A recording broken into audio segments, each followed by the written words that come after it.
Vamos continuar a nossa conversa a respeito da abertura de empresas, falando um pouquinho agora sobre os sócios. Imagino que a essa altura, pelo fato de você estar se interessando em assistir esse vídeo, você já tenha definido o formato como você quer operar. E muito provavelmente até já saiba quem são os sócios que você terá nessa empreitada. Antes de falar sobre os sócios, eu quero dividir com você dois conceitos muito básicos. Me perdoe se eu estiver chovendo no molhado. Primeiro, o conceito de pessoa jurídica. Nós chamamos de pessoa jurídica as empresas, seja lá qual for o tipo de constituição. As sociedades limitadas, as sociedades anônimas, as cooperativas, as sociedades sem fins lucrativos, todas elas são pessoas jurídicas. O outro conceito que eu quero dividir com você é o conceito de pessoas físicas. As pessoas físicas são aquelas pessoas de carne e osso. São pessoas de verdade, que andam pelas ruas. Eu, você. Compreendido esse conceito de pessoa jurídica e de pessoa física, eu vou conseguir te ajudar um pouquinho a pensar nas diversas possibilidades de constituição societária.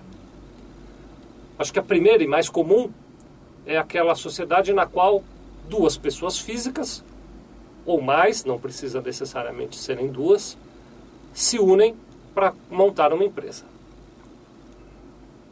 Quando nós temos duas pessoas físicas que se unem para montar uma empresa, é interessante que você tenha em mente que essas pessoas, elas precisam ser maior de 18 anos. Se não forem maiores de 18 anos, ou se uma delas não for maior de 18 anos, ela terá que se fazer representar pelos seus responsáveis. Além disso, elas têm que não ter processos relativos à questão de falência ou de outros crimes falimentares. A questão, eventualmente, de existir processos de cobrança de dívidas comuns, ou mesmo um nome inscrito no Serasa, ou coisas desse tipo, não impede você de abrir uma empresa. É claro que depois de aberta a empresa, a situação pessoal dos sócios vai refletir na situação da empresa. Mas mesmo tendo, por exemplo, um protesto ou um nome no Serasa, você pode abrir uma empresa como pessoa física. Outra possibilidade que existe é quando nós temos uma sociedade entre duas pessoas jurídicas, ou mais do que duas pessoas jurídicas.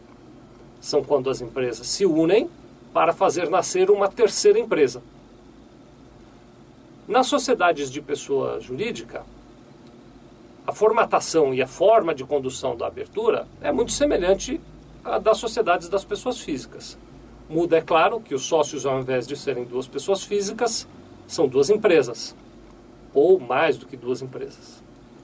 Essas empresas vão precisar, durante o processo de abertura, se fazer representar por pessoas que tenham poder para isso, nomeadas em seus estatutos sociais. Quando nós falarmos sobre documentação, você vai entender como é que essas empresas comprovam a sua legitimidade. Também existe a possibilidade de você ter uma sociedade que envolva pessoas físicas juntamente com empresas, com pessoas jurídicas. Uma empresa, por exemplo, e uma pessoa física se unem para fazer nascer uma terceira empresa. E aí nós temos uma situação mista.